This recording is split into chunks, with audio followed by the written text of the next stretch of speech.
G'day.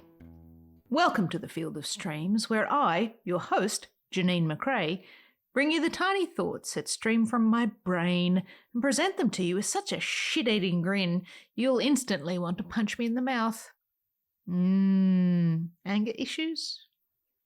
Now, this is the place where I normally say that I can't promise you much with these missives, but I can promise that I won't keep you long. Yeah, that's out the window with this one. What can I say? You put me in the same city as Thom Yorke and Justin Hawkins, and what do you expect? I can say that my trip to Glasgow, where I saw both these people perform and actually met the one I specifically went there to see, that's Justin Hawkins. This trip, Art Safari 2024, was a bountiful harvest of inspiration and general creative spirit tickling. You're about to listen to a story as told through the lens of the Justin Hawkins experience, and it hits on heart doors, art, bulletproof fragility, all that good stuff. This episode clocks in at under 25 minutes, not including this intro, and I'll mention that there is a companion video where I talk a bit more about the themes and the trip itself. The link is in the description. Let's just get to it. Sit back, relax. If you're driving, use your indicators, and for now, allow me to read to you a piece of my writing called The Heart and the Hawk. We are, all of us, on a journey. Soft hearts vulnerable and exposed, hot brains crackling in kilns, bodies launching off the precipice of try. This is what it is to make art. This is what it is to trust in the poem. Our maps are drawn as we go, landmarks, signposts and vista points dotting at our papers. We do not use pencil. Routes are never erased, only altered. Thom Yorke is on a journey. Justin Hawkins is on a journey.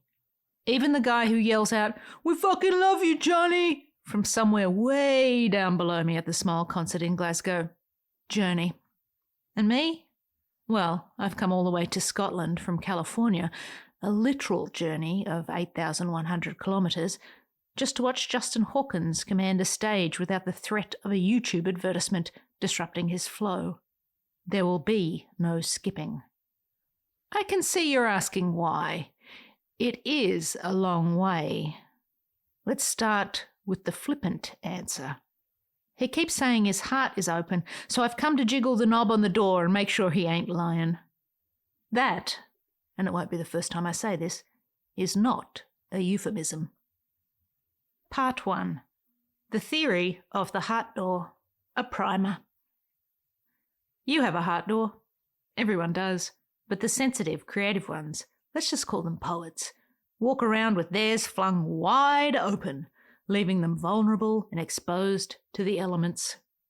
And the rain gets in and soaks all the mood furniture, and the wind howls through the valves, whistling tunes of lost loves and broken dreams while whipping up confusing joy tornadoes. Anger and melancholy and exaltation and ecstasy and every emotion ever given a page in a therapist's notebook. They're all in there. I'm telling you, it's a scene. The heart door is a swinging door. For the poetry to flow out and into the world, for the art and the truth and the real you of you to drift out to explore freely, the world must be permitted to flow back in. All of it. For poetry to materialise, reality must be given permission to stomp its boots all through your heart's hallways. Absorb, process, kick something new back out the door. Drop metaphorical and actual sonnets like emotional blood bombs. Rip villanelles like a savage infidel. The door, the door, the door. Open the door. Some people never do. Some people think they can trick you with a screen door, which implies an open heart, stops the insects getting in, but it also obscures and blurs the edges of their poetry. Caught in the gauze, it fragments. These are just facts. Anyone can barge through a heart door. Friends, strangers, lovers on a tear. The wind howls and in they come, rooting about in the heart of you, destruction on their minds. People get in and kick stuff around and flip cabinets and break crockery and rifle about and leave the place a bloody mess, and the temptation will be to shut the door. Do not close the door. Not if you hold out any hope of becoming a poet. Part 2. The Hawk and the Field Mouse. I just came to jiggle your heart door. Should that be my opening gambit? No, that won't work. I'm in line at the VIP of the live Justin Hawkins Rides Again for the first time tour, and panicking because I didn't realise there'd be an opportunity to speak to him, mano a mano. I'm much better at conversations with myself in the shower, or writing them down. Perhaps I could sneak to the back of this line to give myself some time to whip up a rudimentary haiku that expresses, I don't know, something, and hand that to him instead, and cut out all my pathetic attempts at jibber-jabber. Shh, she says, holding a finger to his lips while handing him a post-it. Don't speak. No, that won't work. Also, not a huge fan of haiku. I've named this on a whim trip to Glasgow Art Safari 2024, but if I keep overthinking this, I'll have to rebrand it Creepin' on Hawkins. Is this how it starts? The decline? She used to be so cool. Correction. No, she did not. Why do I never question moments until I'm in them? Sorry, this will be awkward because I'm awkward, and please don't spend a moment longer talking to me than you want to. No, that's even worse. Also, I should be nicer to myself. Ugh. The line moves. I get closer. I don't fit here, in this world, this talking to famous people world as though it's natural. I don't fit here in a line of people who seem supremely confident in their ability to make small talk. Small talk is one of my least favourite things. I'm terrible at it, particularly with strangers. And as much as it feels like I know Justin Hawkins, I do not know Justin Hawkins. Projection. We'll get to that. For now, I take a breath. Wonder if perhaps my heart door is a little too far ajar and creating a heart vortex that is sucking my negative aura right back into me. The heart is a self-feeding mechanism, and right now, mine is beating just slightly off the one. Insert euphemism line. I adjust the angle of my door by looking down at my jumper. It has a bird on it. The bird has a beret. The beret bird makes me happy. Confession. It is why I wore this jumper. It's got a beret! No, don't say that to him. That is not your opening gambit. Why did you come here? Why? Because Justin Hawkins is trying something new, and I love it when people try something new. Justin Hawkins said he needed support for this something new because it was outside of his comfort zone. His cat-suited, guitar-shredding, voice-projecting comfort zone. It seemed like his heart door was open when he said it. I believed him. Look, my bird has a beret. Don't say it, don't say it, don't say it. I step forward. Hi, I say. I'm Janine. I sent you the Santa Cruz care package with the screaming hand. Oh, fuck. The moment of my realisation arrives too late, as per usual. I have flown all the way from Santa Cruz, California, on a whim because a total stranger with his heart door open, allegedly, said he needed support, and so I, of course, instantly purchased a ticket and a flight and planned an entire week of art safari activities around this one event. Oh, fuck. This is textbook. I'm a stalker. What a cliché. Part 3. The instruments are passive until they are played. In the Dutch wing of the Kelvin Grove Art Gallery in Glasgow, instead of standing back and observing the whole of each painting, I start fixating on hands. Some have aged with the shine of glossy realism and are expressed with such fine delicacy that I lean in closer to check the work. Other hands do not look like hands at all, particularly up close, and seem to be an approximation, an interpretation, the suggestion of a hand as imagined by a poet. Rough paint strokes of thick oil and colour that make them like a fleshy bouquet. But still, hands. Any adult can see what they're supposed to be. Stand back and admire the whole, and the brain fills in the gaps, as if to say, I know what you mean. It's okay. My door is open. Expression and impression, the illusion of. Hands as instruments, held in configurations of piety and respect and dismay and languid relaxation, operated by artists poets of paint, who themselves become instruments, become hands. Thom Yorke is an instrument, obviously. He plays many actual instruments. His voice, which I love, rushes out his heart door without even grabbing a jacket. Vulnerable and pure and exposed to our judgmental elements, it soars as an incredible human instrument. The sound changes, the mood, the tone. The instrument bends to express, to show the outline of this metaphorical hand and his interpretation of its shape. From high up in the nosebleeds of the SEC Armadillo in Glasgow, a seating area that Tom indicates to at one point and calls inhumanely high up, his strong voice in the finest of fettles swirls and soars above me, seeking out my heart door. It does not need to knock. I have left it wide open. You're probably wondering what's going on, he says to the crowd, who cheers back at him. Good. The instruments on stage are made active, and we are blinded by the light show so as to listen. Johnny Greenwood plays a guitar with a bow several times. There are wizards doing wizardy things with their hands, with their hearts. I close my eyes and look for the shapes. We are hands. We are instruments. The structure of us is clearly visible, and then not. We are constantly changing positions and practicing and stretching fingers and reaching for impossible notes to show you our true form. We're spending our whole lives on this journey, making gestural sketches in the air and on papers and in our imaginations. With our hands. With and of our instruments. I would go to the gallows for bending hectic, I think, as I become engulfed in this song. Somewhere along the line it seems I have turned into a dramatic 13-year-old girl, the very one I used to be, the one who dreamed of meeting Paul McCartney and having, a great conversation about art or books or music or something. To be clear, I wouldn't go to the gallows for bending hectic. What I mean is that this song kills me. I die, and in that death I am alive. Incredible, isn't it, the power of a song, performed by hands, delivered by instruments? You're probably wondering what's going on. Good. Part 4. The Girl in the Beige Mask. When I bring up the possibility of me being a stalker in my short conversation with Justin, he says he doesn't feel threatened by me. Close the door, Justin. Close the door.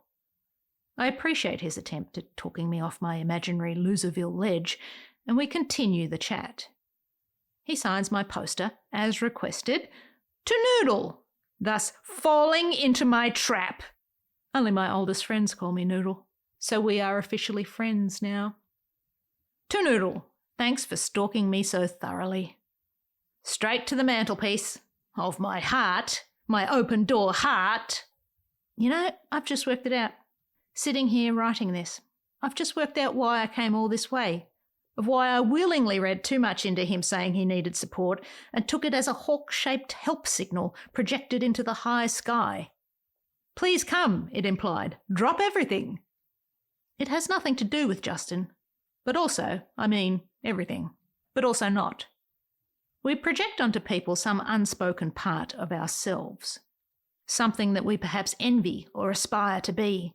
I don't want to be a rock star, and I could not pull off wearing a catsuit, but I do want to uphold a certain way of being. A creative mindset, if you will. I do want to adhere to a work ethic that is about the constant state of creation and evolution and trying things on for size. Because here's the thing I love about Justin Hawkins, a total stranger whose heart I cannot possibly pretend to know. He seems to like the process of working. And, as this tour illustrates and is the reason why I wanted to come for a looky-loo, he tries new things. Things that I'm assuming don't make him comfortable. Things that would be considered to be outside of his wheelhouse. We're on a journey. You said that already. I know. And throughout the journey, we have the opportunity to either be in a state of continuation or change. We draw the map as we go along.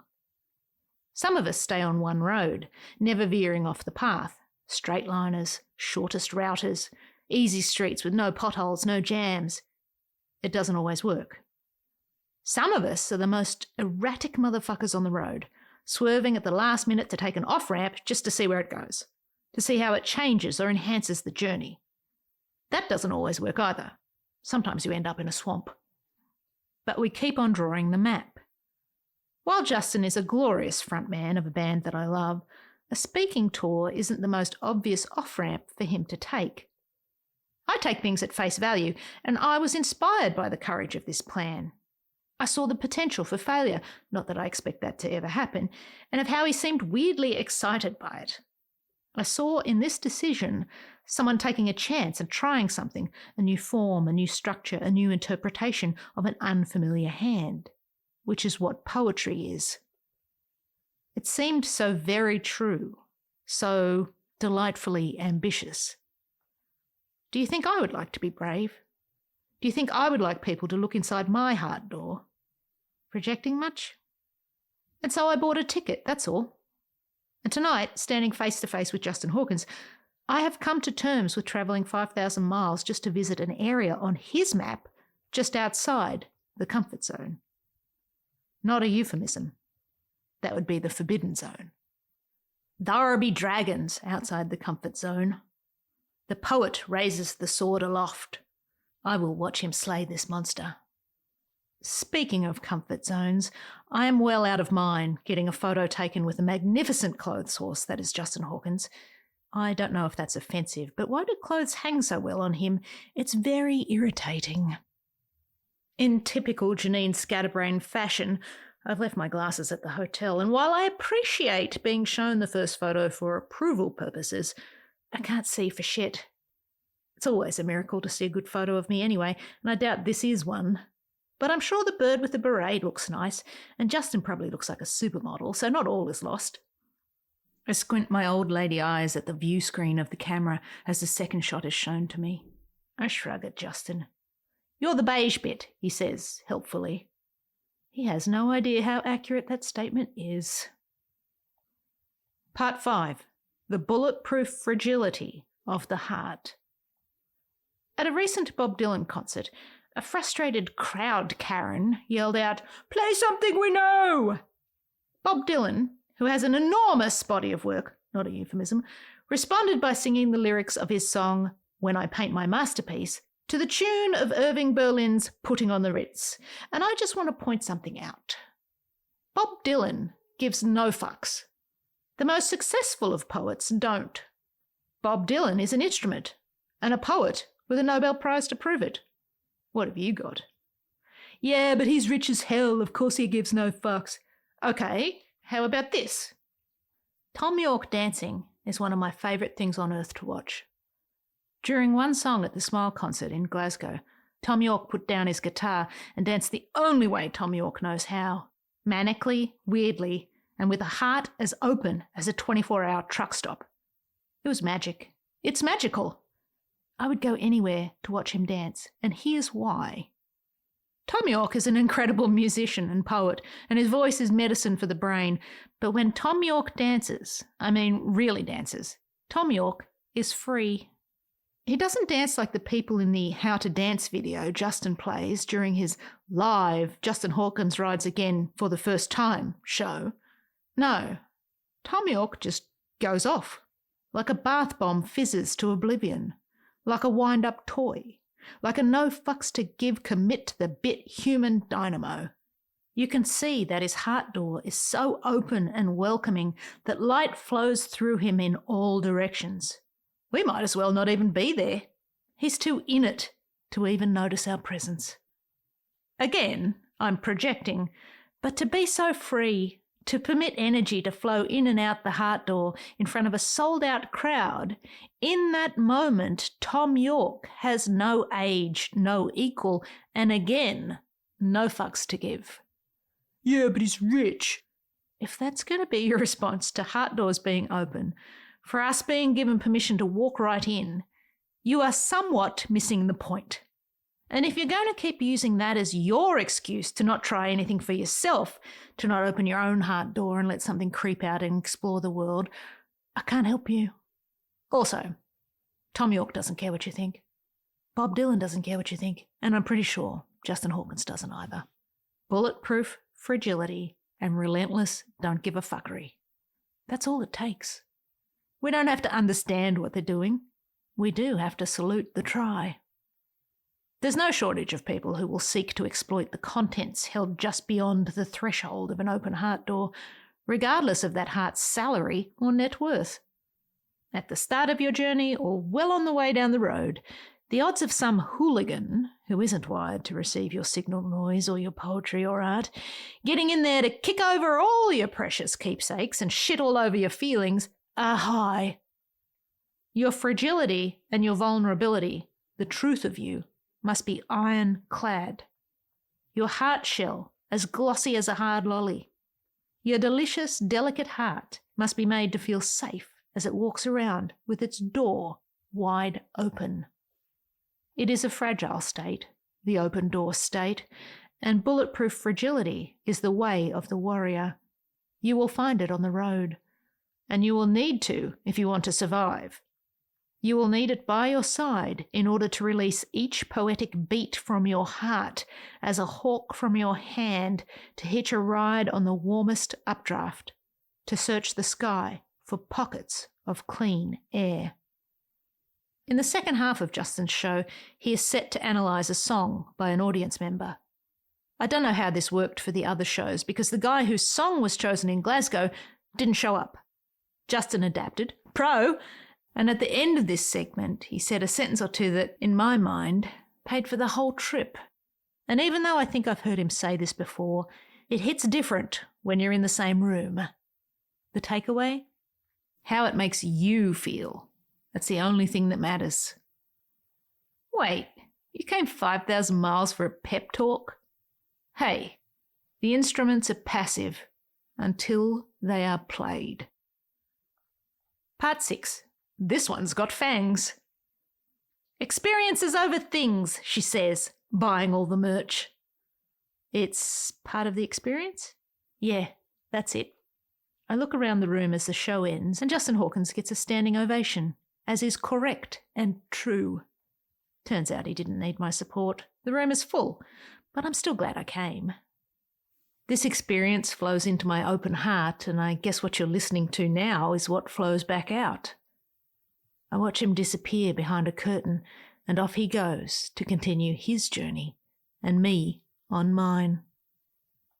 Sometimes the heart door is heavy and hard to open, but when you see people and poets and artists vulnerable and exposed, yet sturdy and brave, it acts as an oil applied to the hinges of your door. It stops the creaking. It makes the door swing more freely. It gives you the confidence to fling your door even wider, exposing more of your quiet rooms and secret spaces to the elements. The world needs more poets. But I'll put my hands up to it. It was a long way to come for some lube. Blah blah, not a euphemism. The driver of the tour bus out to Stirling Castle 2 days before had said, "You came all the way to Scotland for a concert?" And I'd felt all eyes on me in the vehicle. Was it really that crazy of a thing to do? Should I mention to this captive audience that it wasn't even for the concert, it was for Justin? No, they were already staring at me in a certain way, making it clear to me that, how did I put it before? My actions are slightly off the one. But to reiterate, my bank account may have regrets, but I do not. You cannot live another person's journey, but you can observe. You cannot judge, nor can you fathom all the parts and pieces that are being added to their map, but you can take inspiration from it. You can pull from each journey the lessons displayed upon relevant guideposts that are meaningful to you. This is achieved through the consumption of the work, the participation in the story, the observance of the handling of each instrument. Euphemism? No. After the show, I step out onto the street and a Glasgow wind rips straight into the front room of my heart. The pages of my workbooks flutter and turn of their own accord. You cannot possibly know what's in someone's heart, and if the door is closed, what chance does anyone have? So here I am, walking around with a heart door wide open. Life flows in, life flows out. I stick my hands in the pockets of my jacket and levitate, happiness cup overflowing, all the way back to the hotel.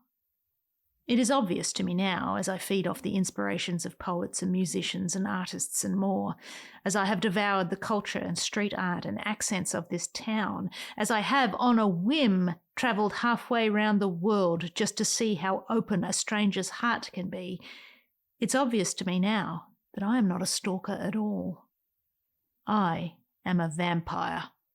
I don't know if that's better or worse, but I think the movies are cooler. And there you have it.